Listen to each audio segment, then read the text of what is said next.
Ça commence comme ça, comme un déséquilibre. Faire un pas devant l'autre pour se sentir libre. Une envie de tout donner sans être trop gentil, trop couillon. Ça commence comme ça, comme un grand vertige, dans un air inconnu, où plus rien ne se fige. Une envie de tout donner sans être trop gentil, trop couillon. Ça commence comme ça, comme une grande chute, qui te laisse sans voix, au-delà de la lutte. Une envie de tout donner sans être trop gentil, trop couillon. Alors, t'y vas? T'y vas? T'y vas? Tu y penses même pas, et tu fais le pas. Personne ne voit que t'es déjà là-bas, dans cet endroit où ça commencerait comme ça. Ça commence comme ça, comme un déséquilibre. Faire un pas devant l'autre pour se sentir libre. Une envie de tout dire sans être trop gentil, trop couillon. Ça commence comme ça, comme un grand vertige, dans un air inconnu, où plus rien ne se fige. Une envie de tout dire sans être trop gentil, trop couillon. Alors voilà, je dois avoir des couleurs un petit peu pâles. Il y a beaucoup de houle. On est entre Flores et Corvaux, de retour de Flores, de ce voyage incertain, de ce long voyage. On a l'impression de revenir d'un voyage super long alors que ça a duré 4 jours. Amélie vous a parlé tout à l'heure d'inspiration, d'expiration. C'est vrai qu'on a été très très inspiré par cette île. Et là on est à bord donc du Mora Mora et on se dirige doucement vers Corvaux. Et d'ailleurs Mora Mora, ça, la signification, c'est en malgache, ça signifie doucement. Et donc à bord avec Martine et Gégé, donc 2 personnes vraiment adorables, le cœur ouvert, qui nous ont accueillis et avec qui on voyage de retour vers Corvaux. Alors c'est vrai qu'en quittant Corvaux, on est parti un petit peu avec cette insouciance qui fait qu'en fait on sait jamais où on va aller. On s'est laissé inspirer donc finalement par l'île. Et donc on a, en quelque sorte, pour rester dans la métaphore, on a humé le parfum de Flores. Et l'île finalement a extrait en nous et a révélé en nous qui on est en train de devenir finalement. Et on a beaucoup rêvé. Et on va peut-être transformer ces rêves en réalité. Et ça, on le verra bien. Et c'est vrai que pendant le voyage, pendant ces 4 jours, on a osé nous éloigner un peu de cette fameuse raison, de cette raison qui trop souvent nous ment. Et c'est un peu en fait une citation aussi d'In Lak'ech qui parle de cette raison qui trop souvent nous ment. Et on s'est rapproché donc de notre cœur, de notre intuition, en ayant un peu ce côté insouciant. C'est vrai qu'on savait vraiment pas, on n'avait pas tracé un parcours et on est parti comme ça. Alors c'est vrai qu'on n'est pas non plus dans le « allez, on verra bien ce qui se passe ». De toute façon, on ne croit pas, nous, au hasard. Les choses ne sont pas non plus écrites, mais il y a des choix à faire.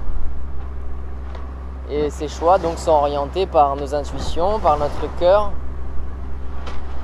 Et donc on s'est laissé finalement inspirer par l'île, comme si, voilà, donc comme je dis, l'île a extrait en nous les choses. Et c'est vrai que dans une autre vidéo, j'avais parlé aussi de troisième entité, de l'esprit.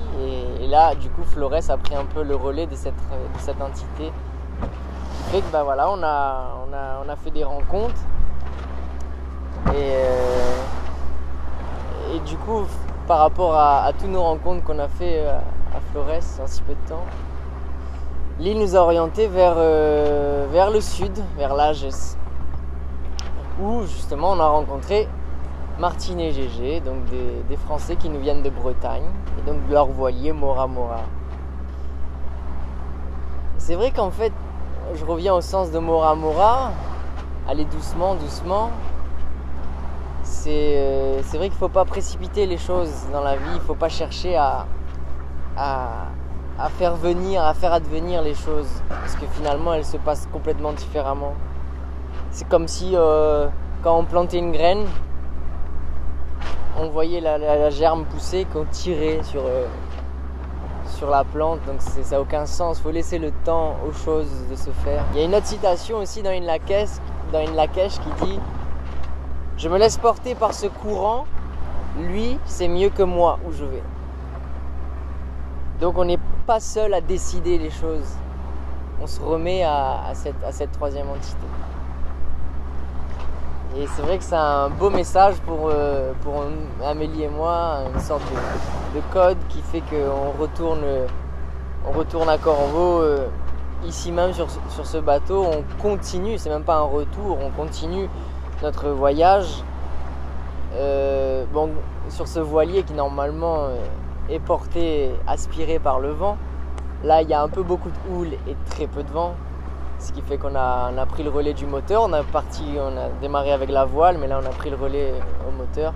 Mais peu importe, c'est quand même un signe pour nous, parce que c'est vrai que le vent, comme je disais dans une autre vidéo, c'est aussi Roua, donc l'esprit qui continue de nous faire avancer sur notre chemin. Je pense que ça serait rigolo aussi de continuer à vivre avec cette insouciance, et de garder toujours cette insouciance de cet enfant qui part sans savoir où il va, parce qu'il y a un trésor infini là-dedans.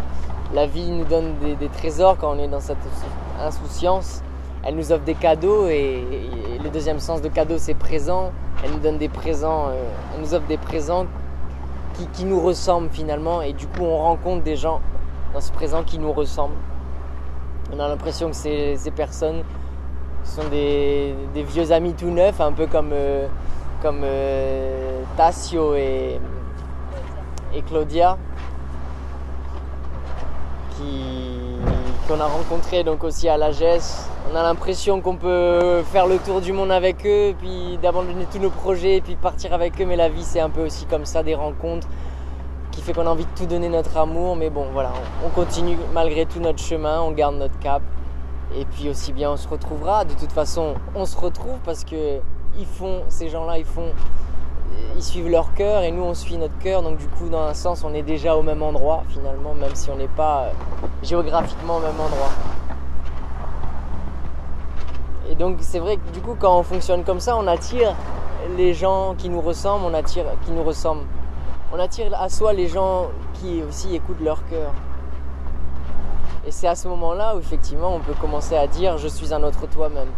Même si je pense pas comme toi, même si je fais pas les mêmes choses que toi, je suis un autre toi-même, parce que je suis porté par je suis inspiré par cette troisième entité, cet esprit qui nous fait avancer toujours, qu'on appelle aussi la vie, quoi, tout simplement. Et ouais, c'est vrai que cet autre toi, l'autre nous-mêmes, c'est un autre nous-mêmes quand chacun écoute finalement la source de son désir. Voilà.